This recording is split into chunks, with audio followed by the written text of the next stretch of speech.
Welcome to America Can We Talk? I'm Debbie Georgatos. Today on our show, we're going to talk about Trump's Erdogan letter. The Red Green Access author Jim Simpson joins me in studio.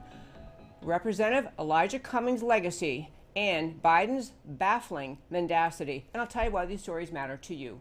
Stay tuned.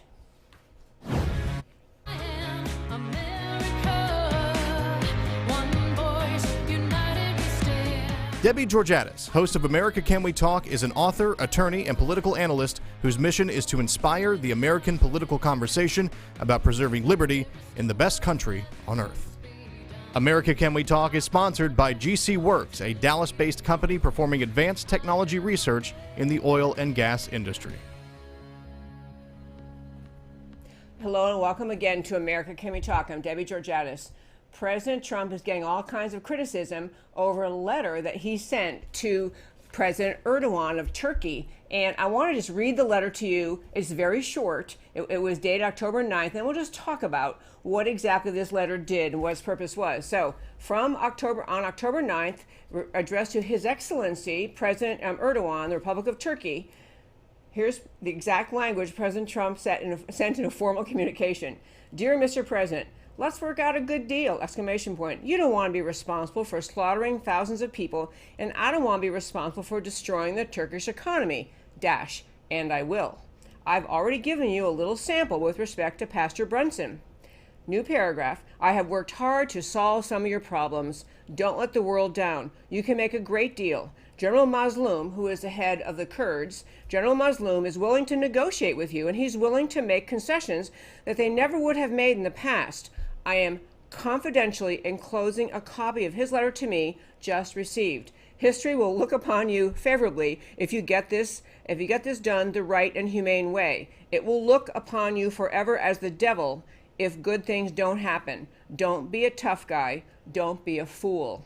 I will call you later. Sincerely, Donald Trump. Okay, the left is having a meltdown about the content of that letter. In fact, someone from CNN actually said on air, I had to verify with the White House that this possibly actually gets sent by the President of the United States. And the answer is yes. And I want to tell you why I think it's a great thing.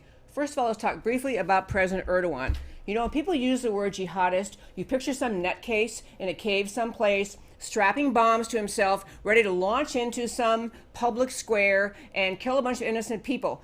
That's a jihadist. It's an Islamic jihadist. The idea of that is they want to kill innocent people with them as part of the mission, not just to kill innocent people for no reason, as part of their mission to spread Islam.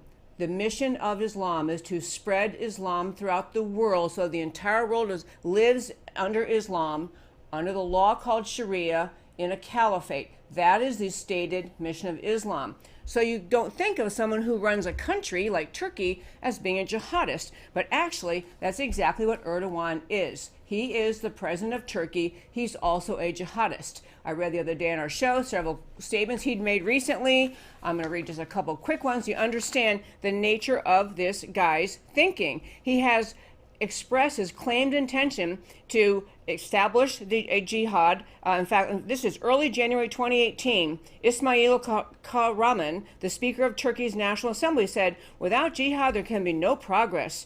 And then he also, in February 2018, Erdogan spoke openly about his jihadist intent to reclaim the lands Turkey once dominated in the days of the Ottoman Empire. I could read you quote after quote after quote. Erdogan is a jihadist. He's not a, prissy intellectual leader like of Canada, like Trudeau. The guy is a jihadist. How Trump wrote to him is how you write to people like that. You tell them, honestly, I will destroy you. Jihadists will not stop unless you make them afraid. And this is what President Trump done. Here's the sequence, the dates of things. Sorry, I got to read from this text I had someone send me. October 7th, Trump announced his decision to pull 28 members of the U.S. military out of harm's way. That was a very controversial decision we talked about with Frank Gaffney yesterday, a couple days ago. October 9th, Trump letter to Erdogan that I just read, ending with, don't be a fool. October 11th, Trump outlines sanctions authority against Turkey. October 14th, Trump initiates sanctions against Turkey via Treasury Secretary Mnuchin. October 17th, today, Trump-Pence secures ceasefire from Turkey. You remember we played a little clip. Vice President Pence was headed over there to meet with the Turkish officials. They've gotten a ceasefire. I am not saying that every communication from the president should be written in the tone that President Trump used writing to President Erdogan of Turkey. I am saying the American people who understand what jihads are all about are jumping up and down and clapping. People in Washington are clutching their pearls and wringing their hands and expressing they're just so embarrassed our country would have a leader like that. They don't understand what's happening. Let me remind you the leader they like so well, President Obama. Under President Obama, who had Secretary Kerry speaking for him, Secretary of State Kerry, the two of them involved negotiating with Iran, essentially giving Iran a path to nuclear weapons. That's what the Iranian deal did. But they did that negotiation all using the kind of language and tone and nose in the air, effete statesman elitism that the two of them exuded, at the same time selling out America's interest to Iran, emboldening and enabling Iran to move forward with their also jihadist conquests to take over a larger and larger portion of the Middle East. I'll take Trump any day of the week. And that, my friends, is today's First Five. I want to turn now. I mentioned at the start we have a guest in studio, and he is sitting right here. It's always fun to have a guest in studio. He is the author of this book, which we're going to talk about. I'm going to hold it up first so you can see it. Yeah, okay, you can see it. It is called The Red-Green Axis 2.0, An Existential Threat to America and the World by author James Simpson. So, hello, sir. Good afternoon, Debbie. Great to be with you. I'm glad you're here. Thank you so much for coming in the studio. And I just want to jump right into your book. I want to just say, folks, first of all, this book, you can order it, you can order it on Amazon. On Amazon. You can order it from the Center for Security Policy. But even the title, I wanted to take 2 seconds and talk about the title, The Red-Green Axis. And I underlined the language I want to read to you because I think some people are not familiar with this wording. And that was what we're going to talk about the rest of the time, talking with author Jim Simpson. But from his introduction, the red-green axis is a collusion between the Democrat Party, American communists, socialists, and other brands of progressives, i.e. the red, and the forces of the Islamic Jihad, the green, so named because the color green carries much symbolism in Islam, and most Muslim nations feature green in their flags, emblems, and other identifiers. Its collective goal is to alter and undermine our national character, traditions, and laws so much that it can overthrow our constitutional republic form of government without firing a shot. Exactly right. Okay. That's exactly right. I couldn't have said it better myself. You did say that. This is you. Yeah. But I got to tell you that I have people who tune into this issue. Yep. I heard the title of this and I knew what you were talking about before I even saw what the book was. Sure. But here's the problem, Pat, and I don't even know if you have a thought about this concept, but people watch things happening in our society, like the border is insecure, and we have people name calling if you want a secure border that you're a hater and you're a xenophobe or something like that. Right. We have threats of Islamic terrorism, and the president tries to have an executive order, which he finally got, vetting Islamic people wanting to come to America from Islamic countries where they have a problem with jihad, and he's called an Islamophobe and a hater. So everybody involved on the Marxist left in this country trying to rid us of the Constitution, grow power in Washington, and all those people who are Islamists and they want to push jihad, they didn't have some big meeting in some secret location and every one of them sat down at a big table. You're more talking about their ideologies merging. Is that right? No, actually. Yes and no. I mean, their ideologies definitely have merged. I mean, there is no sunlight between the radical left and the Islamists. And I distinguish between the Islamists as represented by groups like the Muslim Brotherhood, the Council on American Islamic Relations, which is a Muslim Brotherhood front group. It's actually a front group for the Palestinian terrorist group Hamas, and the Organization for Islamic Cooperation, which is the second largest intergovernmental organization in the world, 56 countries, and the Palestinian territories. All of them have joined forces formally with the radical left. And you see this all the time. The Southern Poverty Law Center, the American Civil Liberties Union, and now even the Anti-Defamation League have jumped on board to promote this idea that anybody that opposes this Islamic agenda is by definition a hater and an Islamophobe. But really, that is just an extension of a long-standing leftist strategy, which is to defame, marginalize, and even financially and sometimes physically destroy anyone who stands in the way of their agenda, and especially people who speak articulately about that agenda. And you know many of those people yourself. Frank Gaffney and the Center for Security Policy, they're roundly criticized by the SPLC, the ACLU, the Council on American Islamic Relations, CARE, as Islamophobes, because they articulate exactly what and who these people are. And so they've joined forces, and it is not, it is informal in the sense that they may not always call each other and sit down and collaborate over how they're going to approach an issue. But when something comes up that raises a red flag to SPLC or CARE or anybody else, CARE also now works with the Black Lives Matter movement, which is communist organization, yes. Which is another communist organization that I've written extensively about. They don't have to. They're all on the same page. They know exactly what to do. That's what I'm getting at. I mean, that was a much more articulate explanation than what I said, but I was trying to get this idea. You know, people who, for example, American citizens who feel sympathetic about the border, who feel sympathetic about, my gosh, these people are just starving and they're coming up here. We're so wealthy, can't we just let them all in? They don't think that they're allying with Islamic terrorists. I mean, there's just, at the ideological level, these entities you mentioned, Southern Poverty Law Center, CARE, ADL now, which is amazing that they're in the middle of that, but on other groups, they all have the same agenda and they all defend each other. But I just feel like there are many Americans who get led along that path. They're sympathetic on one issue, and they think, gee, I just feel really, really bad about but they're not recognizing they're joining in this really very malevolent, dangerous mission toward America, aimed at America. Exactly right. And people need to understand, the technique that they use. And it doesn't matter. You see it with every single issue that the left promotes, whether it's transgenderism, illegal immigration, environment, global warming.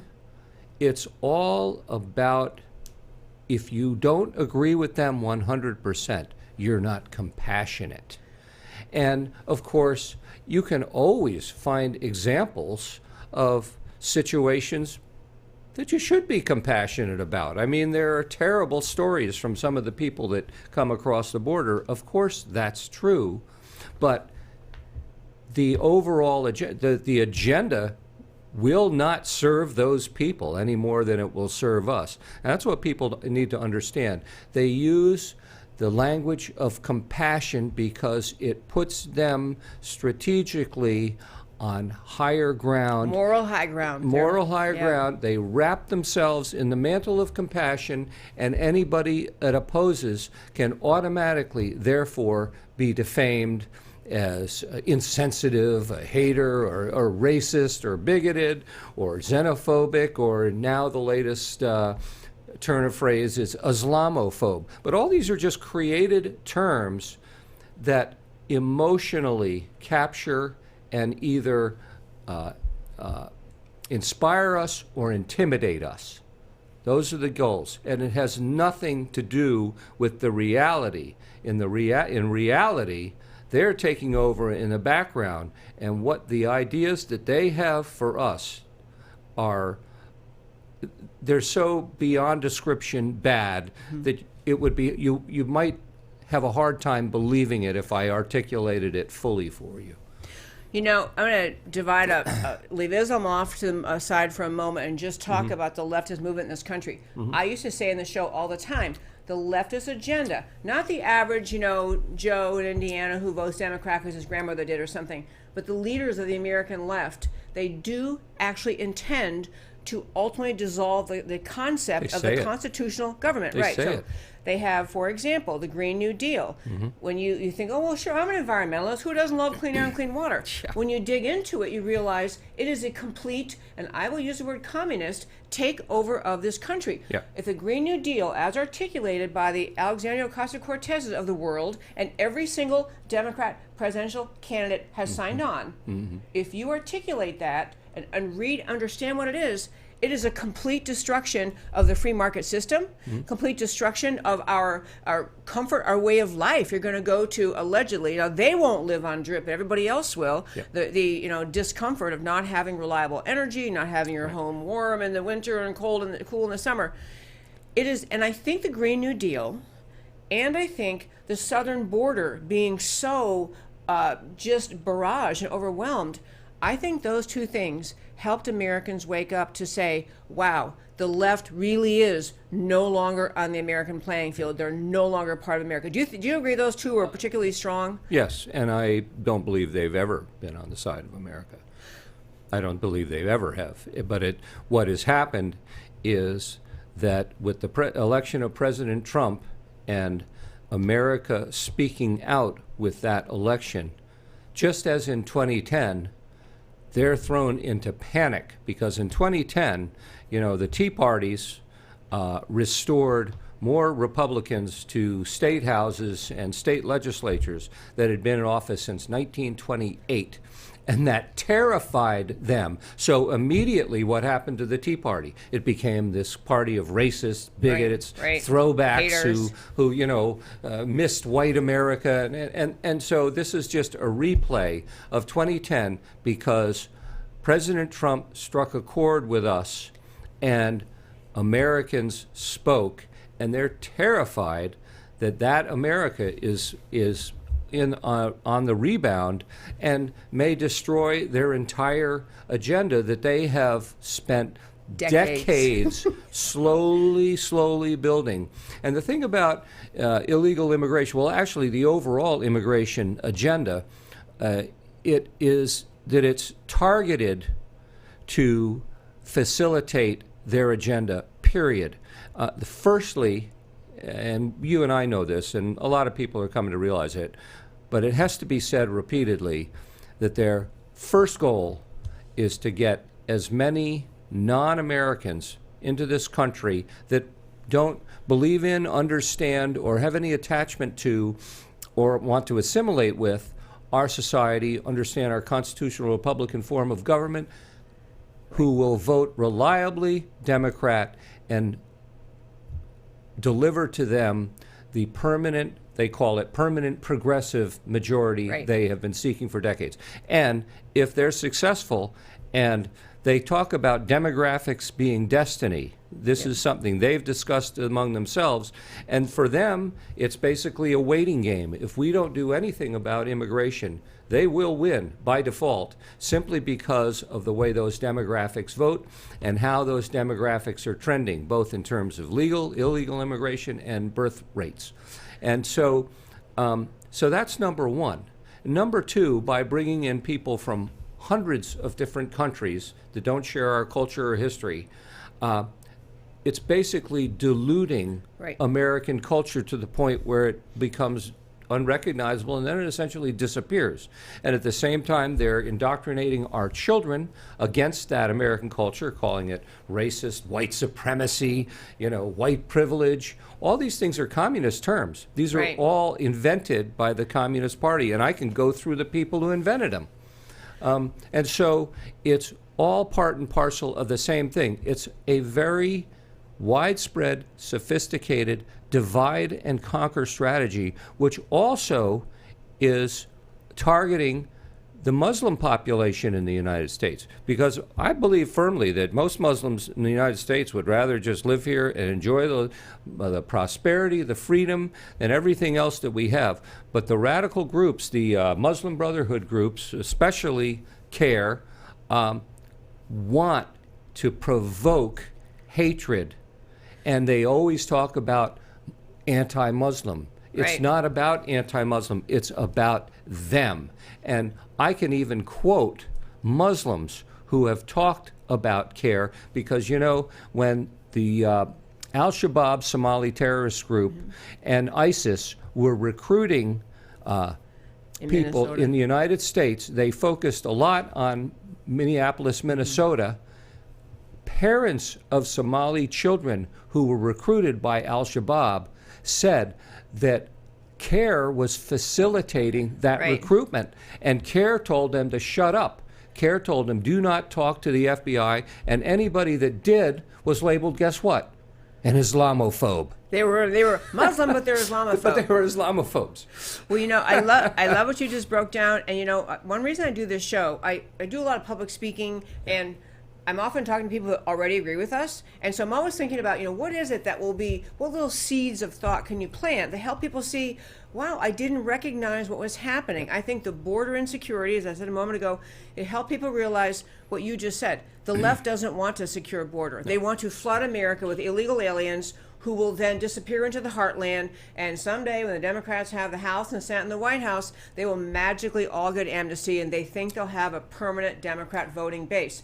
Years ago when I said that, people thought, man, you know, you're so cynical. That's so extreme. Yeah. I think most Americans see that now because the border problem right now, the pure numbers, the Democrats' opposition to border security of any kind is helping them see that. Now moving over to Islam, I think many people in America wanted to believe, after 9/11, wanted to believe what President Bush was telling them. Islam is a religion of peace. They don't mean any harm. The jihadists are not really following what Islam teaches. The jihadists are doing exactly what Islam teaches. Yeah. You can say that and know that truth, and at the same time understand what our guest Jim Simpson said, that there are Muslims in America and around the world who do not actually want to be involved in jihad. Yeah. They came here to get the heck away from some of it. But we have in our country a mix of people who came here to escape jihad and violence, and people who came here to spread the jihadist mission to America. This is why it's so complex here, getting ourselves straight what our policy is, and then moving on to what your book is talking about, the number of refugees, there's kind of a mixture of the two issues, the number of refugees and the number of immigrants coming into America when we were not actually sure of their jihadist intentions created a danger, and it's a great example of your red-green axis. Right. You're mixing the two things. So Absolutely. this is a very broad question, but you talk a lot in your book. You have data. First of all, the book we're talking about is this, filled with data. You must simply have it. But you talk about the number of people coming to America, and there was a decision by President Trump in 2019, I think, we're reducing refugees to 20,000. Many people said that sounded unkind. What's your thought about that, and the way, backing up from that, how the refugee policy has been used against America? Certainly. Well, first of all, he began reducing the one authority he has over the refugee resettlement program is he decides the refugee caps. That is how many people you can bring in every year. So in 2017, his first year in office, he reduced it to 50,000, whereas in that year before he left, Obama had put it at 110,000. So he reduced it to 50,000 in 2017. Can I just jump in 1 second? Yep. The quickest thing.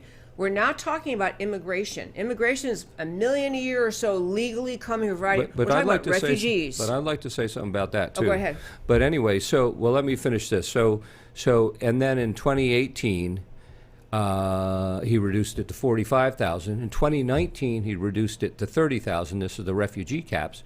And for 2020, he's reduced it to 18,000. Okay. Now, there are private, tax-exempt contractors who are all run by leftists, even though 6 of the 9 are nominally religious. They are all run by radical leftists, and they all make money by the head to resettle refugees. So the refugee program actually encourages these government contractors to jump on board with the agenda of getting as many refugees. So they're out there protesting and talking about how inhumane it is that we're reducing the refugee cap. So he's reduced it to 18,000, which is the lowest in its history, and the last 3 years have seen fewer refugees than at any time in the program's history.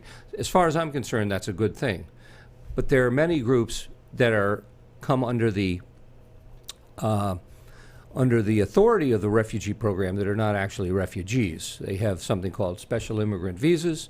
They have the Cuban Haitian entrant program. They have asylum seekers. They have victims of trafficking, and they also have the unaccompanied alien children program, which is what we're having on the border now. Yeah. And so when you add them all up, it's still over 100,000 people coming in here a year. But that's not it. And those people, all of those people, take welfare at astronomical rates. Astronomical rates. And I talk about that extensively in the book. But the 1 million legal permanent residents we allow in every year, the business community wants all that because they say, oh, we need those people to fill jobs Americans won't take. In 2018, or maybe it was 2017, I forget which is the last data year they had available, 12% of that 1 million legal permanent residents came here on employment visas. The rest are family reunification and other similar programs, which is a polite way of saying chain migration. Yep. And these are all just low-income families of low-income people that have come here before, so they are not adding anything. In fact, they are hugely adding to the burden. They are adding to the bottom line for Democratic voters. And I would also say, on the illegal alien front, it doesn't matter whether they're legal or illegal, because as we've seen, the corrupt courts have prevented the Trump administration from limiting census to citizens. Yep. So non-citizens are being counted, and that's going to add Democrat districts to the Congress for this upcoming election.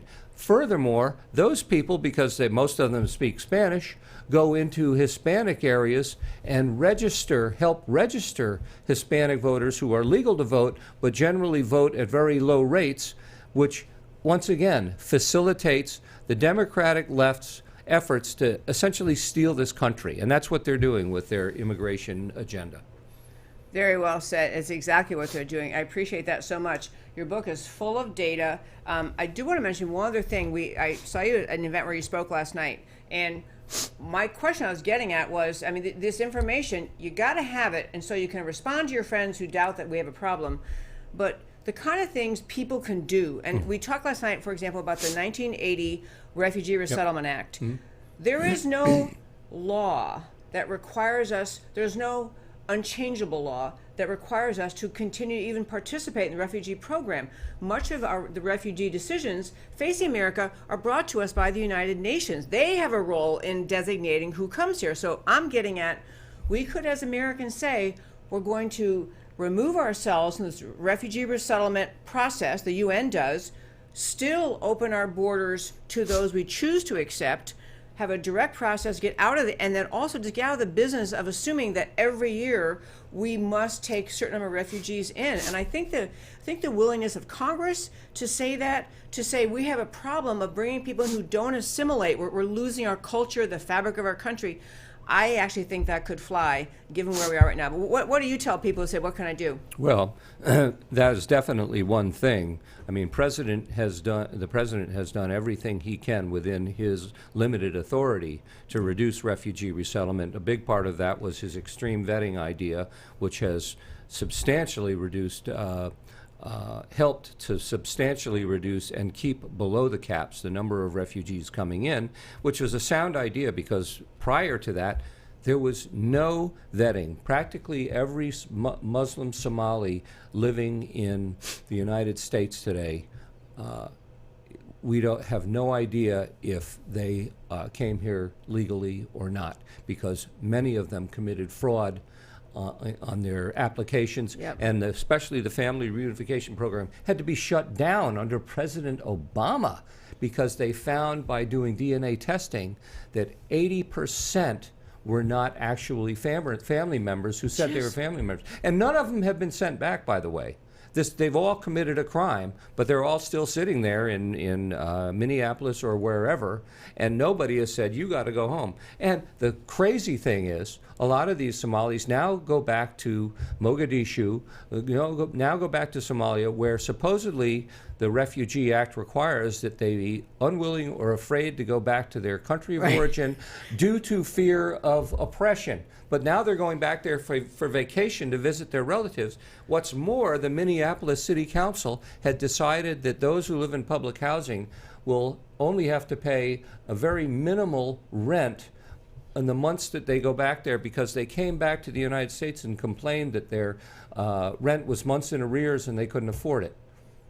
Yeah, they are It's enablers. insane. Actually, that's red-green axis right there, these left-wing Minneapolis City Council members. Well, But I didn't really answer your question. okay. What can people do? oh yeah. Well, first of all, need to elect more people who are willing to wrestle with this subject, because frankly, a lot of people in Congress from both sides of the aisle are not. That's one thing. Another thing is, of course, spreading the information. But when you talk to people, we have people that listen to us say, yeah, we get it, we understand, we need to do things. There's no magic bullet. You get involved in all kinds of different ways. You get involved in groups here. There's so many different things we can do. You can run for office yourself. Hey, big idea. Finally, you want to talk to people who are on the fence or who don't agree. Don't preach to them. Don't try to tell them, you need to understand this, you need to get this. Most people look at it and say, oh, that's just conspiracy theory, something like that. Don't tell them anything. Ask them. Ask them. Sounds to me, Debbie, like you just are a compassionate person, and you'd like to see all these people come in because you're compassionate. Is that true? Yeah, sure, that's true. But what would you say if you understood that half of these children are being trafficked? Do you still feel the same way? Once you establish a rapport with somebody by asking them to express their feelings about it, you can talk. Sometimes you're able to open the door to talk further about it.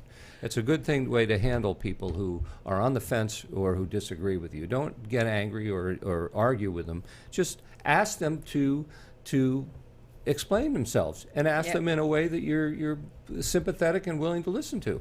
And the falsehoods, the intellectual non sequiturs that come out, they become obvious to them if you ask enough questions. Yeah.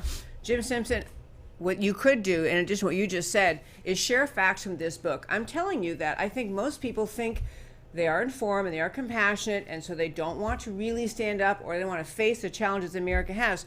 But as I say, encourage people all the time in speaking up for America, you have to have some facts ready. Just kind of plant the seed. Did you know this? Does this concern you? Are you aware of this? And if you want to have about 1 million facts, you could plant right here in this book. Yeah, so, absolutely. Jim Simpson, thank you so very much. Thank Appreciate you, your coming in. Thanks Thank so you much for being having here. me. And I'm telling you, folks, this is a great, it's a mini encyclopedia about the issue we face. So two of the stories I want to hit today in our time we have remaining. One is, of course, everyone's now aware that Representative Elijah Cummings passed on this morning. And I want to do just the briefest reference to him and his life. He is the current chair, well, he's now deceased, but he was at the time of his passing, the chairman of the House Oversight and Reform Committee. And so he's been a very powerful player in Washington a long time. He's been in Congress 23 years. Before that, he served in the Maryland State House. I want to say this about that. I love America. I love that we have representative government. I love that the people of Baltimore, his district was majority black. I love that they have representation in Congress. It's the most beautiful structure for human government ever created, is our Constitution. It gives a voice to everyone in the country. You can choose your representative who goes up to Washington and argues that point of view. It's a beautiful thing, and that's what this man did. He was known for driving back and forth regularly to his district down to Washington to Congress. He wasn't living in fancy spots. He was driving back and forth. He fought hard for how he saw things. I will give him that credit. He saw and was concerned about race relations in America and discrimination and racism in this country, spoke up about it quite a bit. He was very active in the Congressional Black Caucus and spoke out on behalf of issues he saw. And this is what is the beautiful part of America, that a guy had a voice like that. And he was and today he's being remembered by people on both sides of the aisle, just as having appreciated him. Another great thing about America is you can be in Congress and you can be a staunch Democrat and a staunch Republican and battle it out on the issues and get to legislation you want to get to, but those people actually have friendships. I think there were friendships expressed and talked about in the remembrances of him on both sides of the aisle. I will also say, in being an honest remembering of Elijah Cummings, he was the guy who, as an example, when in fact related to issues we're talking about today, True the Vote came along. True the Vote was one of the groups that grew out of concerns about the radical left turning of our country, about whether elections were fair. True the Vote grew up kind of around the same time as the Tea Party, and True the Vote was the organization when Catherine Engelbrecht founded it, still leads it. She's been on the show many times. She went to Congress to tell them what happened to her, how when she tried to get her 501c3 status for her group called True the Vote, she testified about the harassment by the federal government. The IRS is a laundry list of alphabet soup agencies that harassed her and her husband and their business and their family. They put her family through hell for years. In her congressional testimony, Elijah Cummings said he had nothing to do with that. He said he had nothing, had no idea, it didn't nothing to do with it at all. Fortunately for the availability and in our world of looking everything up, it turns out he did. This back in 2014, Elijah Cummings had actually had his staff send numerous complaints to the IRS demanding they investigate True the Vote, demanding they figure out a way to shut her down, making all sorts of unjustified accusations. To be really clear, all of the investigation, the IRS, even it wasn't the Bureau of Land Management, it was the alcohol, fire, and tobacco people looking into them. Agency after agency never found any wrongdoing. But they managed to take her off her game, running True the Vote, and spending her time and draining her family fortune defending herself. Elijah Cummings was in the middle of that. He lied in Congress saying he had nothing to do with it. In fact, he was a left-winger stirring up the abuse of the American citizen by the government. That was one little piece about him. And I know that sounds harsh in the day we're all honoring his life, but to say you can honor his fighting and honor his courage and honor his speaking up and this beautiful system we have in this country, you can't say he is without fault. You can't just let those kinds of things pass. They were serious wrongdoing. His presently, up until the day before he passed on, very much part of the effort to get President Trump kicked out of office for any reason, a huge leader and the ringleader in the mission to impeach the president based on nothing. As I said in the show, nothing President Trump has ever done or said has anything to do with why the left is moving to impeach him. They want to impeach him because he is daring to push forward his agenda that they don't like, and impeachment is a vehicle they have to fight against him. And so this impeachment thing has nothing to do with this conversation with Zelensky of Ukraine, nothing to do with Ukraine at all. Everything to do with the radical left not wanting to be willing to let President Trump be President Trump. One last story for today I want to hit, and again, on the need to be tender and yet honest and factual. Vice President Biden, presidential candidate Biden, is apparently really on the ropes. I mean, we've discussed various things that happened during his campaign. He gave a long speech talking about how he interacted with the students from the high school in Florida at the school shooting, as it turns out, and he claimed they came to the White House, talked to him, he took them to Congress, Republicans wouldn't talk to them, Mr. Second Amendment limitation guy, and as you likely know, that incident did not occur while he was in the White House. It actually occurred under President Trump, so this was all existing, a fantasy in his mind, didn't really happen. A little bit dangerous, many other missteps.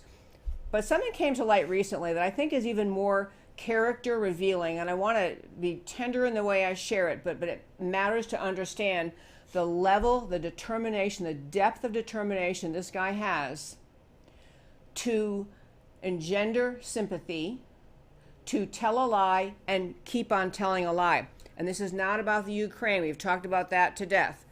But you likely remember, and I remember hearing it back in 1972, in December of 1972, then barely newly elected Senator Joe Biden got a phone call letting him know that his then wife and their daughter had been killed in a car accident. It was December of 1972. His wife at the time was named Nelia. They had a baby daughter, Naomi. The two boys were in the back seat, who were also severely injured but did survive. No one on the planet Earth wants to get that phone call. Horrific, no end of sympathy for someone to have to go through that. Having said that, it has become part of his campaign stump speech, his bio, that he, Biden, suffered this loss of his wife and his daughter at the hands of a drunk driver. He said it over and over. He said things like, guess that guy drank his lunch that day. And he made other, not just once or twice, many times, over and over and over. Well, now the daughter, the adult daughter of that truck driver whose truck collided with Mrs. Biden's car, and that truck driver passed on, but his daughter, who's and not at the time, the truck driver passed on years later, but the adult daughter is coming forward to saying, we're really tired of this. We want this man, Biden, to start telling the truth. The truth is, as investigated by the police, as investigated by the district attorney, as reported by the family, there was no alcohol involved. The accident occurred because the first Mrs. Biden, and I'm sorry because people make mistakes all the time driving and that doesn't have this horrific consequence, she had a stop sign. The truck that hit her did not. The truck driver that hit her, causing the accident, he jumped out. He tried to render aid. I mean, he did everything that you would want someone to do in that case. He wasn't drunk. There was every investigation at the time, and of course police came. And there was no reality to that claim. And there's no place that claim came from except the imagination of Joe Biden. And yet for years and years, this gets melded into his bio, how he speaks of himself, how he engenders sympathy. Of course, you'd be just as sympathetic to lose your wife and daughter, no matter what the circumstances, but to falsely accuse an innocent man of being drunk and who did not cause the accident. And that man, says his adult daughter now, she said every year we get around to Christmas time, the accident was December 18th, Mrs. Biden was headed out to buy a Christmas tree with the kids in the car.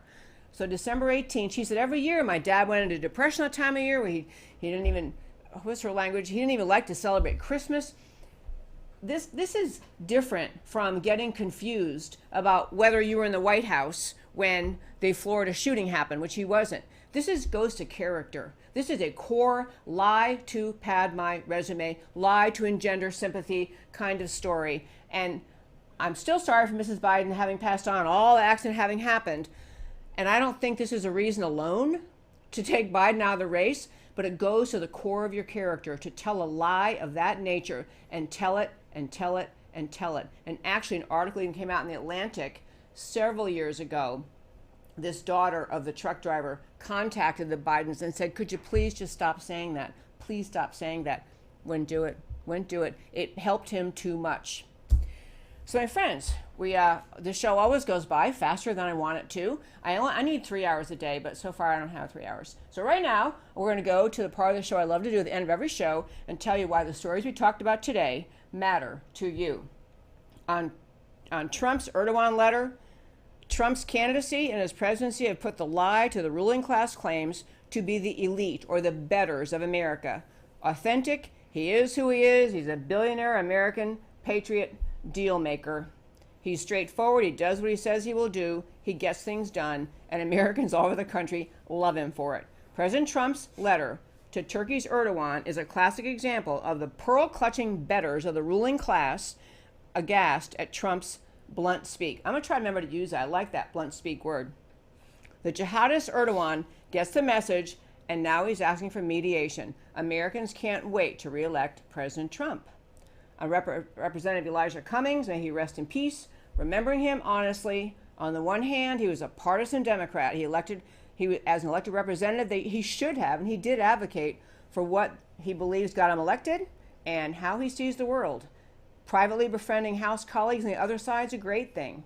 He epitomized dedication and hard work for his district, did those things. On the other hand, brazenly dishonest about many things, but I'll just focus on this, about his involvement in IRS targeting of conservatives, especially True the Vote, his over-the-top attacks on President Trump based on false narratives remain indefensible. And on Biden's baffling mendacity, I love using big words, mendacity just means dishonesty. Traffic accident in December of 1972 that claimed the lives of Biden's first wife and daughter. The daughter was like 13 months old, a very, very tiny baby, and injured his 2 young sons, was horrifically sad and deserving of great sympathy. But the facts established at the time were and are today. Biden's wife was at fault. She had a stop sign and the other driver didn't. The other driver was sober. He immediately took life-saving steps to help the Biden family. The other driver suffered depression annually around the anniversary of the accident. Yet Joe Biden has made this incident into a stump speech item to denounce the drunk driving that so devastated his family. Bio-lying. That's another word I'm going to try to use, but I like that because it's Elizabeth Warren too. Bio-lying for political gain is creepy and is a reflection on character. And that, my friends, is America Can We Talk for today. Please tune in every Monday through Thursday, 3 p.m. Central Time, right here, whether you're watching on Facebook, YouTube, wherever you're watching. Love talking with you, love hearing from you. I get a lot of emails from listeners. You can email me at americacanwetalk@gmail.com. I try to respond to comments on our YouTube channel, on Facebook. I really love the conversation about America. I do this show to talk about the unique, extraordinary greatness of America, and it matters to speak up for this country. It matters to speak up because America matters. Talk to you next time. Like a crashing wave. Can you hear us now? America, Can We Talk? Truth about America. Can you hear